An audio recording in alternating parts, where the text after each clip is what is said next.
इन भीलों को लेकर तो हमें यही लगता था कि भील जंग में कुछ भी कर देते हैं, लेकिन इन्हें देखकर तो लगता है कि ज्यादा देर तक नहीं टिक पाएंगे हमारे सामने।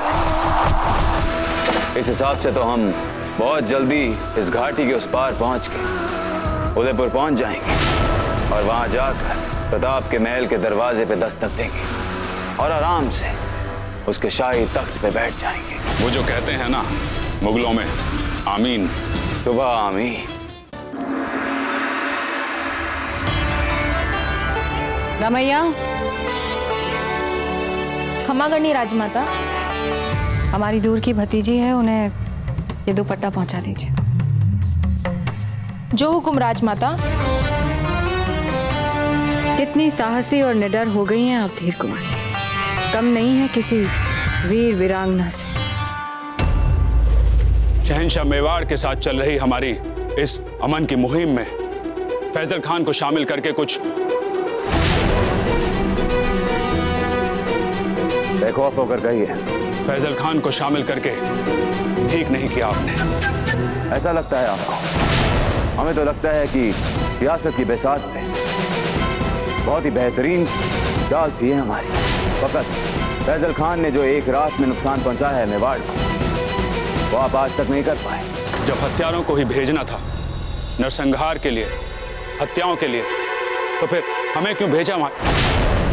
अमन के लिए, दोस्ती के लिए, मेवाड़ के साथ दोस्ती का रिश्ता कायम करने के लिए। क्योंकि हम जानते थे कि आप पूरी संजीदगी के साथ अमन की बात करेंगे उनके साथ। मान सिंह जी, आप चाहे माने या ना माने, पर हम तो चाहते थे अमन और दोस्ती। पूरी संजीदगी के साथ दोस्ती करना चाहते थे हम प्रताप के साथ। बस फैजल वाली बात तो एहतियातन थी कि अगर आप अपनी कोशिशों के बावजूद इस मुहिम में नाकामयाब हो जाते हैं तो उसे सूरत देने के लिए थी फैजल वाली चाल। इसका मतलब बहुत पहले से सोच रखी थी आपने ये हत्याकांड वाली योजना, और आप जानबूझकर हमें इससे दूर रखना चाहते थे, क्योंकि आप जानते थे कि यदि हमें पता चल गया तो हम कभी भी आपको ऐसी चाल चलने की सलाह नहीं देते। मान सिंह जी, आपका मसला ये है कि आप समझदार हैं। आपके नजरिए से आप जब हमें समझते हैं तो फिर आपका जाती नजरिया प्रताप को लेकर आपका कुछ और नजरिया है, मेवाड़ को लेकर आपका एक अपना नजरिया है, और राजपुताने को लेकर भी आपका कोई और ही नजरिया है। वैसे ही हमारे भी एक नहीं, कई कई नजरिए हैं। इसीलिए हम जलालुद्दीन मोहम्मद अकबर हैं, क्योंकि हम प्रताप के एक नहीं कई नजरियों को जानते हैं। इसलिए अगर एक चाल नाकामयाब हो जाए तो दूसरी चाल को सोचना तो बाकायदा ही सियासी मामला है। राणा जी, अधिक से अधिक भील, अफगान और राजपूत हमारा साथ देने के लिए तत्पर है। जो कार्य हमारी शांति का, हमारी एकता का प्रयास नहीं कर पाई, और इस अकबर की घृणात्मक कायरतापूर्व कृत्य ने कर दिखाया। समस्त राजपुताने को पता चल गया अकबर की असलियत को, कि वह एक नर पिशाच है। इसमें ना तो हृदय है और ना ही कोई भावनाएं। अब हम सबको एकजुट होकर उससे अपनी मातृभूमि से खदेड़ना। आचार्य जी, एक निर्णायक पूर्ण और विध्वंसकारी आक्रमण के लिए आपको जो करना है आप कीजिए। केवल अपने मित्र रियासतों को ही नहीं बल्कि आसपास के सभी राज्यों को शीघ्र ही साथ जोड़ने का प्रयास करें। हम उस मुगल को एक ऐसा पाठ पढ़ाना चाहते हैं कि केवल वो ही नहीं बल्कि उसकी आने वाली पीढ़ियां भी उसे भुला ना सके। इतना समझाने के बावजूद भी आपको तसल्ली नहीं हुई है। वजह फरमाया आपने शहंशाह।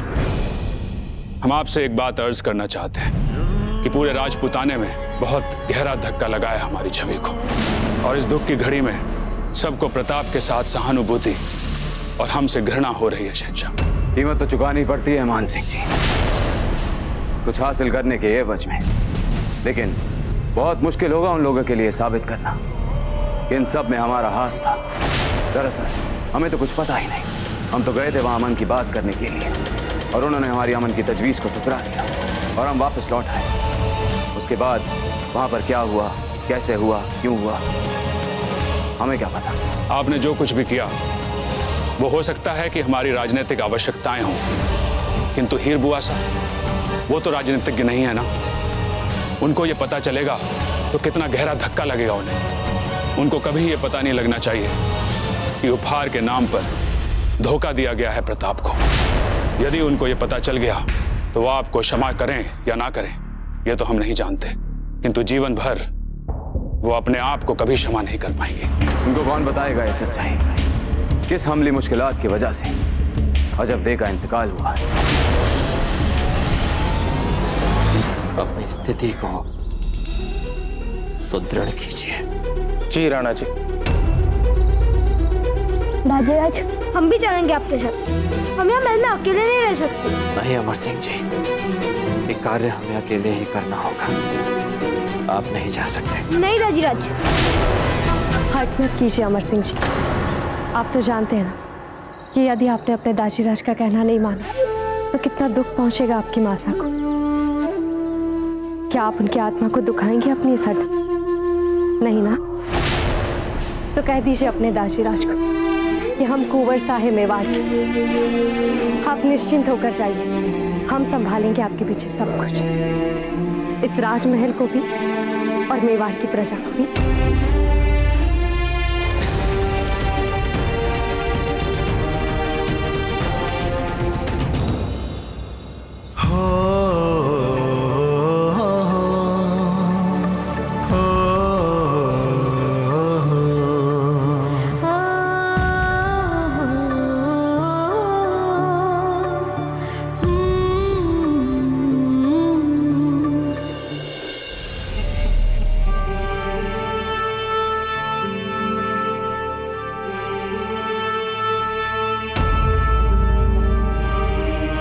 हीर भाई, यूं आपका गमज़दा और परेशान होना हमारे होने वाली औलाद के लिए मुनासिब नहीं है। और अजब दे की होने वाली संतान वो तो इस संसार में आने से पहले अपनी माँ के साथ चली गई ना। यकीनन वो बहुत ही अफसोसनाक है, पर उसकी रजा का कोई क्या कर सकता है? कम से कम हम उन्हें एक शोक संदेश तो भेज ही सकते हैं ना। भेज सकते हैं और भेजना भी चाहिए, पर उन्होंने हमारी दोस्ती को ठुकरा दिया। अब वो हमें अपने काबिल दोस्त ही ना समझे तो उनके गम में कैसे भेज सकते हैं हम कोई पैगाम? पता नहीं मित्रता के इतने प्रयास के उपरांत भी प्रताप हमसे इतनी दूरी क्यों बनाए रख रहे? जाहिर है जब कोई दिल में ऐसी नाइतबारी और नफरत पैदा कर लेता है तो अक्सर ऐसा ही होता है। शहंशाह का इकबाल बुलंद हो। मेवाड़ से आपके लिए पैगाम आया हुजूर। अवश्य ही प्रताप का संदेश आया होगा। गुस्ताख, कोई भी चौंकाने वाली खबर मलिका के लिए अजाब हो सकती है, जानते नहीं तुम?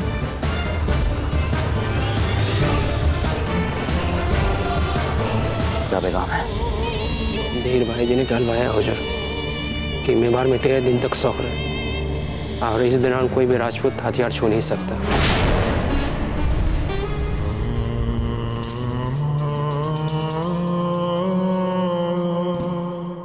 शहंशाह, बात क्या है? इतनी बुरी खबर है कि हम आपको बताना मुनासिब नहीं समझते। जितना बुरा समाचार हमने सुना है मेवाड़ का, उससे अधिक दुखदायी समाचार हो ही नहीं सकती शहंशाह। अजब दे की मृत्यु से बढ़कर कोई और समाचार दुखदायी हो सकती है? शहंशाह में बताइए, हमारा मन विचलित हो रहा है मेवाड़ के बारे में जानने के लिए। हमें जिस बात का अंदेशा था वही हुआ। वहां महल में जो हादसा हुआ उसका इल्जाम प्रताप ने हम पर लगाया है। मुझे लगता है वो हादसा हमने करवाया है। हमसे जंग करना चाहते हैं वो। हे भगवान, क्या हम मेवाड़ के साथ मित्रता का प्रयास फिर से नहीं कर सकते शहंशाह? मेवाड़ ने तय कर लिया है कि वो अब हमारे साथ जंग करेंगे। हमें भी अब मजबूरन तय करना पड़ेगा कि हम क्या करें। उन्होंने हमारे खिलाफ फैलाने जंग कर दी है, हम भी हाथ पे हाथ रखकर नहीं बैठ सकते। उनका जवाब तो हमें भी देना पड़ेगा।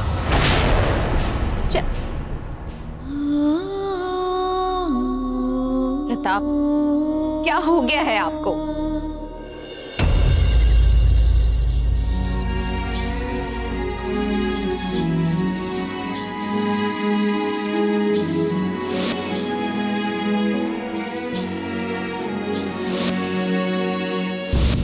कौन विश्वास करेगा कि राणा प्रताप जैसे शूरवीर भी ऐसी प्रेम भरी बातें कर सकते हैं। बाबूजीराज, आप थोड़ा विश्राम कर लीजिए। अस्थि विसर्जन तो सुबह ब्रह्मकाल पे ही होगी। हम अपनी अजब के साथ कुछ पल और बिताना चाहते हैं।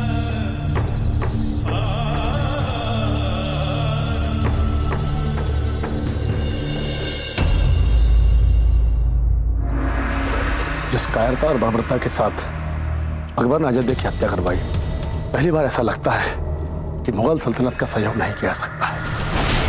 हमें पूरी दृढ़ता से शहंशाह अकबर को ये बात बतानी होगी कि यदि वो इसी प्रकार अनर्थ करते रहे तो अपने सारे मित्रों को गवा देंगे। और शहंशाह दरबार खास में कौन कौन मुगलिया सल्तनत के साथ दोस्ती नहीं रखना चाहते?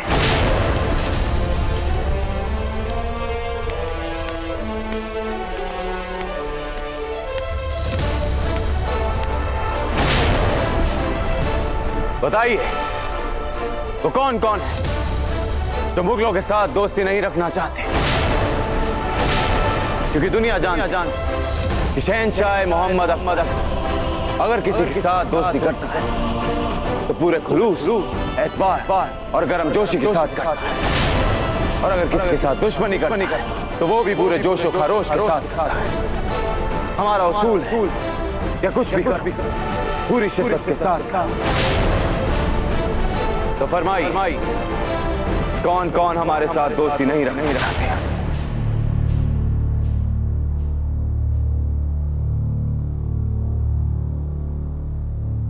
कोई नहीं। माशाअल्लाह, हमारा भी यही ख्याल था। इसीलिए आज हमने आप सबको यहां बुलाया है ताकि हम अपना अगला कदम आप सबके सामने जाया कर सकें। अगला कदम शहंशाह? मेवाड़ पे कब्जा।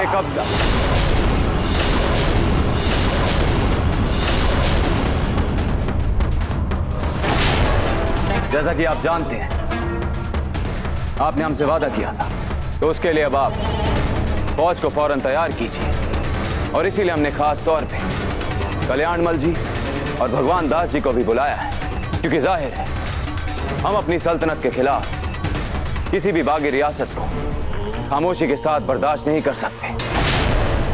या तो हमारे साथ दोस्ती कीजिए या फिर दुश्मनी, ताकि जो आमने सामने बैठ के फैसले लिए जा सकते हैं वो मैदान जंग में लिए जाएं। और हम उम्मीद करते हैं कि बागी रियासतों को अपने साथ शामिल करने की मुहिम रियासत बीकानेर और रियासत आमेर सियासी तौर पर हमारा साथ दें, क्योंकि आप सब जानते हैं कि हमने अपनी तरफ से पहल की थी मेवाड़ के साथ दोस्ती। मान सिंह जी के साथ अमन का पैगाम भी भिजवाया, लेकिन उन्होंने हमारी इस पेशकश को ठुकरा दिया। उन्हें हमारे साथ दोस्ती नहीं करनी है तो ठीक है, हम उनके साथ जंग कर लेते हैं। हम कुछ गलत तो नहीं कह रहे हैं कल्याणमल जी? जी शहंशाह। भगवान दास जी? जी शहंशाह। और शहंशाह, इतनी जल्दी क्या है आक्रमण के लिए? अभी पूरी तैयारियां तो कर लें हम युद्ध के लिए। नहीं मान सिंह जी, इस वक्त मेवाड़ मातम मना रहा है और प्रताप भी अपनी रियासत में नहीं होगा। ये सबसे बेहतरीन मौका होगा हमारे मेवाड़ पर हमला का।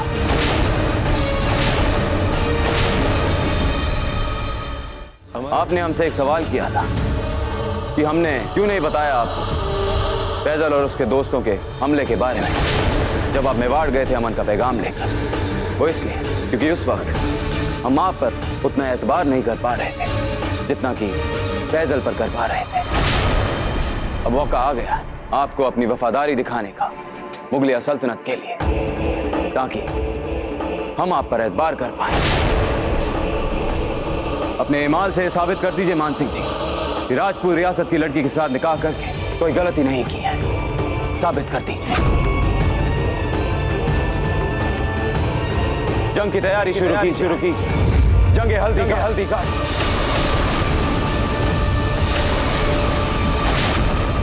यलगार हो।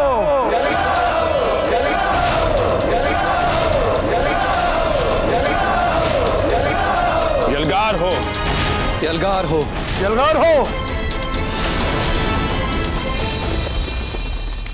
प्रणाम आचार्य जी। क्या बात है पुंजा जी? हमारे गुप्तचरों से सूचना मिली है कि मेवाड़ के चारों तरफ मुगल सैनिक घेराबंदी कर रहे हैं।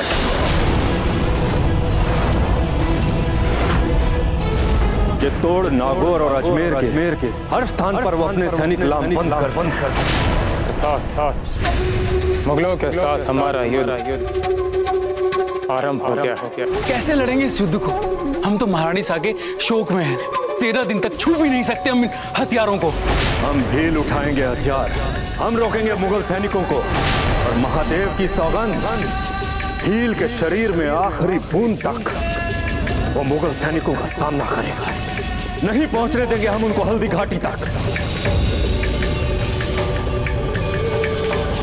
पुंजा जी, हम नहीं जानते कि क्या परिणाम होगा आपके साहसिक आत्मोत्सर्ग का, किंतु निसंदेह इतना अवश्य कह सकते हैं कि राणा जी के लौटने के पश्चात उन्हें आपके इस बलिदान पर बहुत गर्व होगा।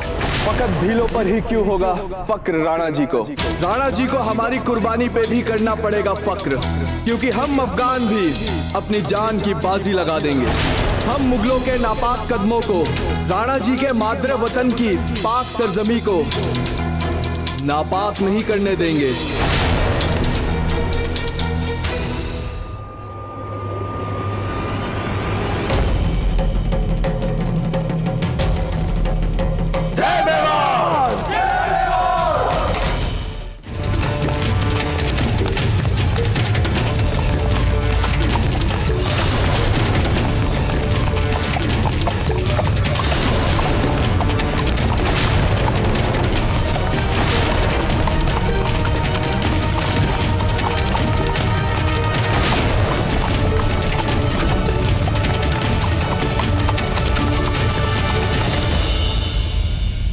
यहां से आ रही है मुगलों की सेना। इस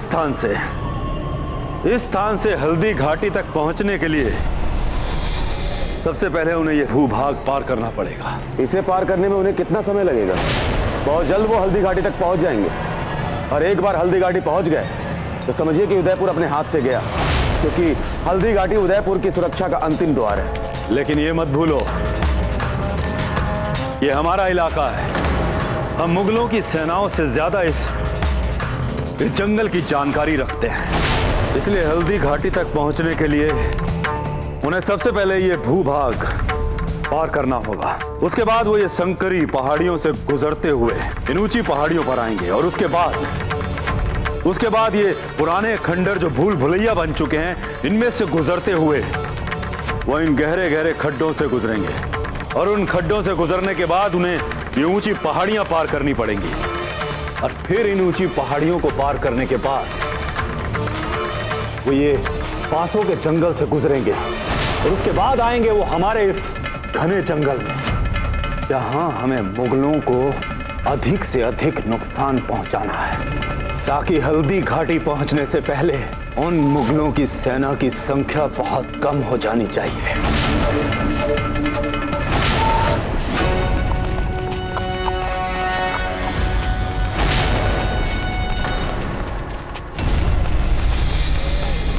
सारी मुगल फौज दाएं मुड़ेगी, दाएं मुड़।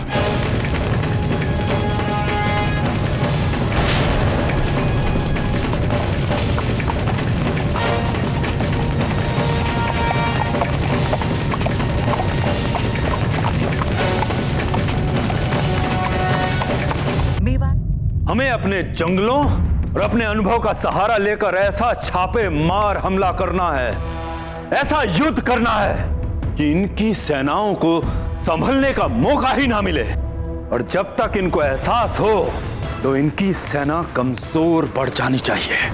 इनको इस बात का एहसास होना चाहिए कि मेरा एक एक भील नहीं चीता है, और उनके कई सैनिकों पे अकेला भारी पड़ेगा। हर हर महादेव, हर हर महादेव, हर हर महादेव, हर हर महादेव, हर हर महादेव, हर हर महादेव, हर हर महादेव।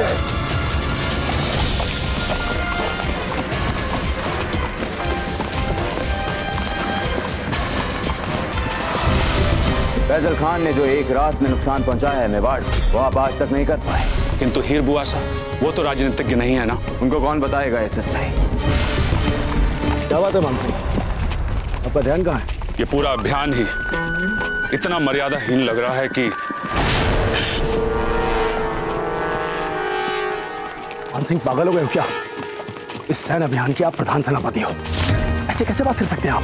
क्योंकि राजपूत हैं हम कल्याणमल जी, और जो कर रहे हैं विशेष रूप से जिस समय कर रहे हैं वो अधर्म है। हमें तो पता है ना कि राजपूत महारानी अजब दे के 13 दिन के शोक में अपने हथियार नहीं उठाते, तो फिर हथियार विहीन पर आक्रमण करना तो अधर्म हुआ ना। कैसे हम राजपूत होते हुए अपने निहत्थे राजपूत भाइयों पर हमला कर सकते हैं? आप तो जानते हैं ना मान सिंह, अकबर के मन में हमारे मूल्य को कोई सम्मान नहीं है, ना परंपराओं का ना रीति रिवाजों का। और ऐसे समय में यदि अकबर को जरा सी भी भनक लग गई कि आपके मन में क्या विचार है, तो आप जानते हैं ना हमारे साथ क्या हो सकता है।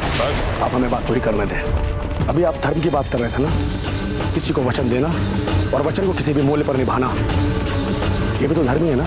हाँ तो क्या वचन दिया था आपने अकबर को? यही ना कि आप उसे हल्दी घाटी जीत देंगे। हाँ तो बस अब आपके सामने कोई हथियार बंद हो या निहत्था, बस धर्म निभाना है और अकबर को हल्दी घाटी जीत कर देना है।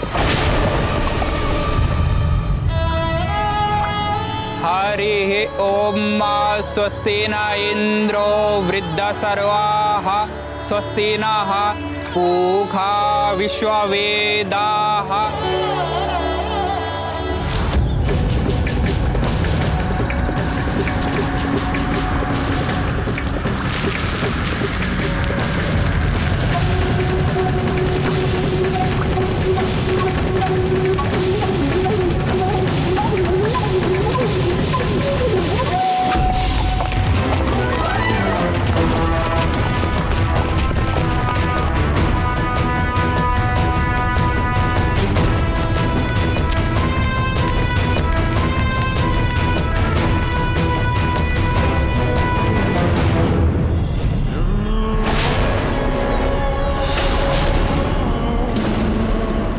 अरे देखो तो बेचारे मेवाड़ अब तक मातम में डूबे हुए हैं लोग कि हमारे इस्तकबाल के लिए चंद पैदल सिपाही तक नहीं भेज पाए।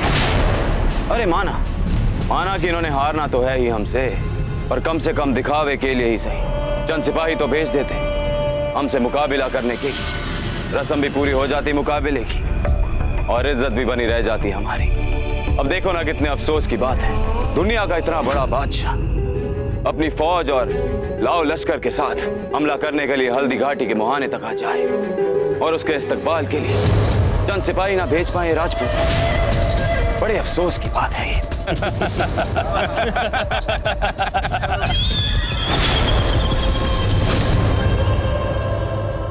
क्या बात है मान सिंह जी, आपको बिल्कुल पसंद नहीं आया हमारा ये मजाक? बहुत हास्यास्पद लगा आपका ये परिहास। जब से आप उदयपुर से वापस लौटे हैं बहुत ही संजीदा हो गए हैं आप। कुछ करना पड़ेगा आपका। ऐसा करते हैं, मेवाड़ पर फतेह पाने के बाद आपको उदयपुर में प्रताप के शाही तख्त पे बिठा के खूब शराब पिलाएंगे और तब तक शराब पिलाते जाएंगे जब तक कि आपकी ये संजीदी खालिस खुशियों और मौज मस्ती के साथ अख्तियार ना हो जाए। ठीक कह रहे हैं ना हम?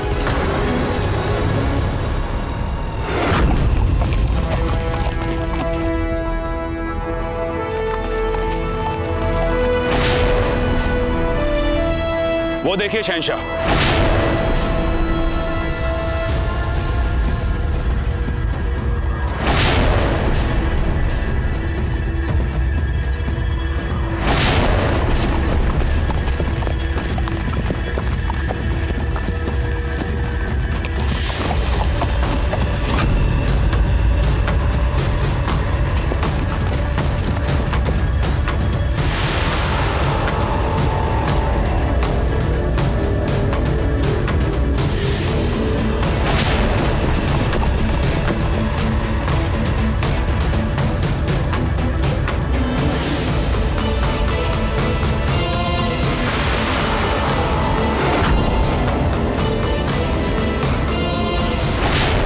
हम कुछ कहेंगे तो मान सिंह जी फिर संजीदा हो जाएंगे, इसलिए आप खुद ही देख लीजिए मान सिंह जी।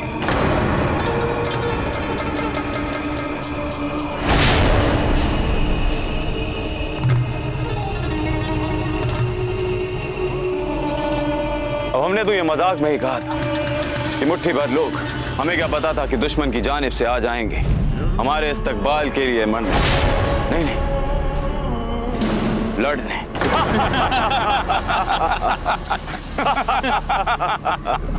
संख्या में हमें भी 400-500 से अधिक नहीं लग रहे हैं। गुस्ताखी माफ शहंशाह, पर इन मुट्ठी भर जंगलियों से आपका लड़ना तो शहंशाह हिंद की तौहीन हो जाएगी। इन सब का काम तमाम करने के लिए आप हम में से किसी एक को हुक्म दीजिए। क्या अहम खाना मशवरा दे रहे हो मुल्तान खान? अरे इनसे लड़ने के लिए हमारे सिपह सलार अगर उनके पास जाएंगे तो वो उसके लिए और हमारी फौज के लिए बहुत ही बाईस से शर्म बात होगी। हमारे किसी मामूली से नायब को भेजो इनसे लड़ने के। हम जानते हैं कि किसे भेजा जा सकता है इन कंगालों से लड़ने के लिए। इकबाल खान, शहंशाह का इकबाल बुलंद हो। इकबाल खान, जाओ अपने 5000 सैनिकों का फौजी दस्ता लेकर जाओ और शहंशाह सलामत के रास्ते में आने वाले इन मच्छरों का सफाया कर डालो, ताकि बादशाह सलामत पूरे सुकून के साथ अपने मुहिम पर आगे बढ़ सके। नहीं बहलोल खान, 10,000 सिपाहियों के साथ भेजो इकबाल खान को। मान सिंह जी डरते बहुत हैं। गुस्ताखी माफ शहंशाह, हमारे इस अभियान में ये पहला सैन्य विरोध सामने आया। इसे सफलतापूर्वक पराजित करने के लिए हमें सोच समझकर एक एक कदम उठाना पड़ेगा। जाओ इकबाल खान। जो हुकुम शहंशाह, सबको मार के आऊंगा।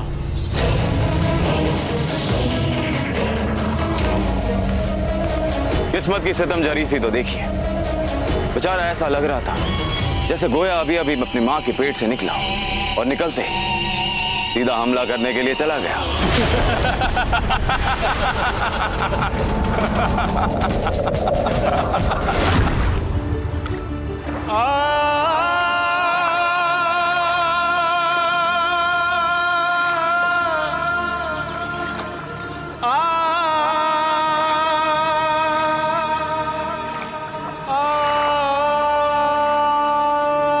फौजीराज, पिंडदान की पूरी तैयारी हो चुकी है। अब हम पिंडदान की पूजा आरंभ कर सकते हैं। चलिए।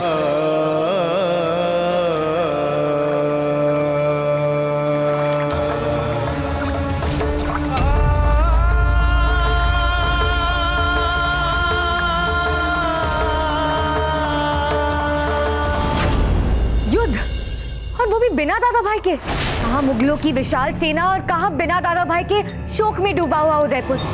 अब हमारे सामने जौहर के अतिरिक्त कोई विकल्प नहीं है और हमारे सारे पुरुष शोक में हथियार न उठाने के लिए वचनबद्ध हैं। हर निराशा में आशा की कोई ना कोई किरण अवश्य होती है चांद। माना आपके दादा भाई नहीं है यहाँ, माना हमारे सभी राजपूत सोग में हथियार नहीं उठाने के लिए विवश है अपनी परंपरा से, माना मुगलों की सेना बढ़ती चली आ रही है हमारी ओर, किंतु फिर भी आशा की किरण है। हमारे साथी भील, वे अपने प्राण न्योछावर करके भी इतनी सरलता से मुगलों को हल्दी घाटी तक नहीं पहुंचने देंगे। और फिर हमारे अफगान मित्र भी वीरता से सामना करेंगे उन मुगलों का। भील, अफगान, दोनों मिलकर भी मुगलों का कुछ नहीं कर पाएंगे। कुचल के रख देंगे हमें मुगल। नहीं,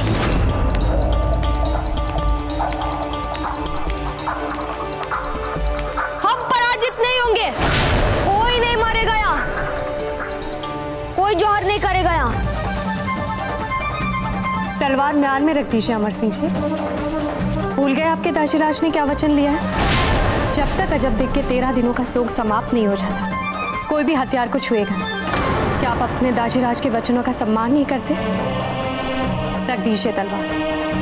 हम तलवार नहीं रखेंगे। अमर सिंह जी, तलवार रख दीजिए, हमने कहा। हम नहीं छोड़ेंगे तलवार। उस मुगल ने मारा है हमारी माँ को। अमर सिंह जी, तलवार छोड़िए। कान खोलकर सुन लीजिए अमर सिंह जी, अब आप इस तलवार को हाथ नहीं लगाएंगे। हाँ, बहुत बुरी है। हम घृणा करते हैं आपसे। आप कभी हमारी माँ बन ही नहीं पाएंगी।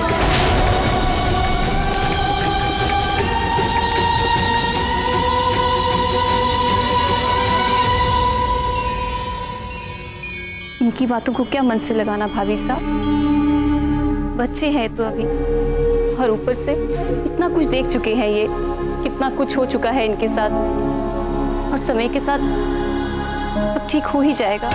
हमारी समस्या कभी अमर सिंह जी थे ही नहीं, बहुत चाहते हम उन्हें, किंतु ये युद्ध हमारे होते हुए आप सब चिंता क्यों कर रहे हैं? मेवाड़ की राजमाता है, विश्वास रखिए हम पर। इस समस्या का कोई ना कोई हल निकाल लेंगे। अब बस मारवाड़ ही एक आस की किरण बची है। अगर उन्होंने हमारी इस संकट में सहायता करना स्वीकार किया तभी हो पाएगा कुछ। बाप जी, ये तो बहुत सारे सिपाही नजर आ रहे हैं। 10,000 सिपाहियों की मुगलों की ताकतवर सेना पतली दर्रे से हमारे चट्टान की ओर बढ़ रही है। इस बात का आभास तो मैं पहले ही था, ये संख्या में बहुत अधिक होंगे। अब तो देखना यह है कि हम अपनी वीरता और समझदारी से इन्हें यहां कितने समय तक रोक सकते हैं।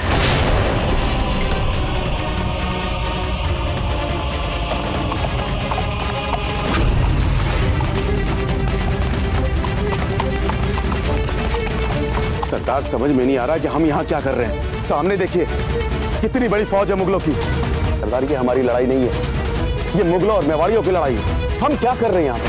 धर्म है हमारा। कैसा धर्म सरदार? जब हमारा कोई मित्र संकट में हो तो उसके लिए प्राण न्यौछावर कर देना धर्म है हमारा। हल्दी घाटी एकमात्र रास्ता है उदयपुर तक पहुंचने के लिए, इसलिए नहीं पहुंचने देंगे हम मुगलों को हल्दी घाटी से उदयपुर तक। सरदार, सबसे पहले आपका धर्म है अपने कबीले के लोगों की रक्षा करना। इसके पहले भी हमने युद्ध किया, मगर आज तक किसी को नहीं देखा कि दूसरों के लिए युद्ध करते हुए इन मेवाड़ के राजपूतों के लिए अपने लोगों के प्राणों की आहुति क्यों दें हम? ये तुम भी जानते हो दारुण कि मेवाड़ है तो हम हैं। आज तक मेवाड़ ने हम भीलों की स्वतंत्रता का सम्मान किया है, इसलिए हम भील इन जंगलों में सुख चैन से रह रहे हैं। अगर मेवाड़ हमारा मित्र ना होता तो हम भीलों का अस्तित्व भी ना होता। ये बात तुम भी अच्छी तरह जानते हो दारुण कि आज राणा जी का परिवार शोक में है और राणा जी स्वयं भी यहाँ पर नहीं है, तो कैसे हम मुगलों को हल्दी घाटी पार करने दे सकते हैं? कैसे हम उन्हें उदयपुर तक जाने दे सकते हैं? मैं आपसे अंतिम बार पूछता हूँ, तुम्हारे सरदार का इस लड़ाई में शामिल होने के लिए कोई दबाव नहीं है। जो अपनी इच्छा से इस लड़ाई में आना चाहे वो आ सकता है, और जो नहीं आना चाहे वो जंगलों में जाकर आराम कर सकता है। क्योंकि मैंने एक बार सौगंध ले ली तो ले ली। मैं अपनी अंतिम सांस तक इन मुगलों के साथ लड़ूंगा। नहीं आने दूंगा अपने जीते जी इनको उदयपुर में। सोच लो अंतिम बार, तुम अपने सरदार के साथ हो या नहीं?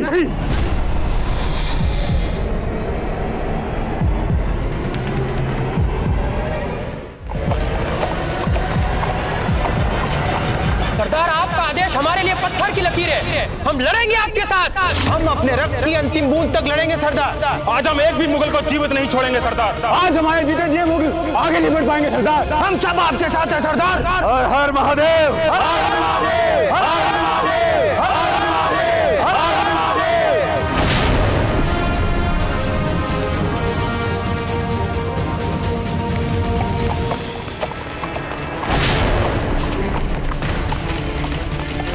तीर वाले भील तीर लेकर आगे आकर तीर चलाने के लिए तैयार हो जाएं।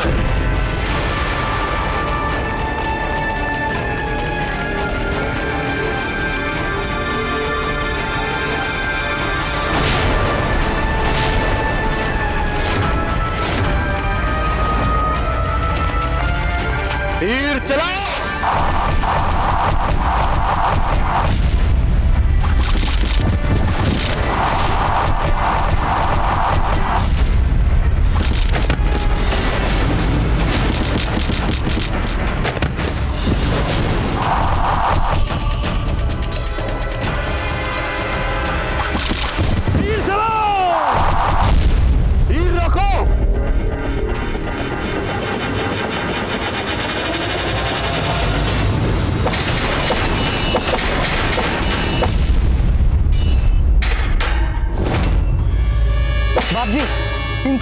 से हम सामना नहीं कर पाएंगे। मुगलों की सेना बहुत बड़ी है। यही तो मैं चाहता हूँ बेटा, ये मुगल सेना हमारे और पास आ जाए और उनको ये लगना चाहिए कि हमारे पास केवल ये सादे तीर है। एक बार हमारे चक्रव्यूह में फंस जाए ये मुगल सेना, फिर बताएंगे इनको कि हम भील नहीं, जीते हैं चीते।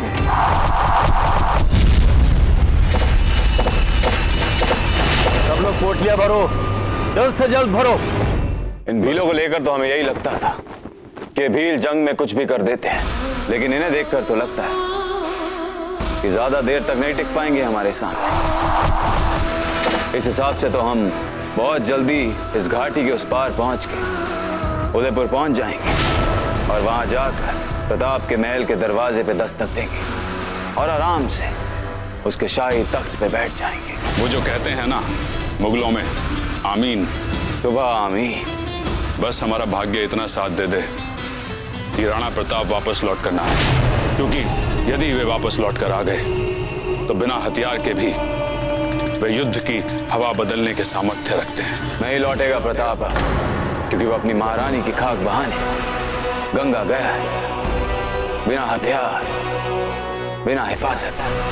हमने भी इस बात को लेकर पुख्ता इंतजाम किए हैं कि अपनी महारानी की खाक के साथ साथ उसकी हड्डियां भी बह जाएं गंगा में। करते क्या हम मान सिंह जी, दुश्मन बिना हथियार, बिना हिफाजत जा रहा हो और हम उसके पीछे अपना किसी आदमी को तक न लगाएं उसमें मरवाने के लिए। आखिर जलालुद्दीन मोहम्मद अकबर नाम है हमारा, भेज दिया है अपना बंदा हमने उसके पीछे।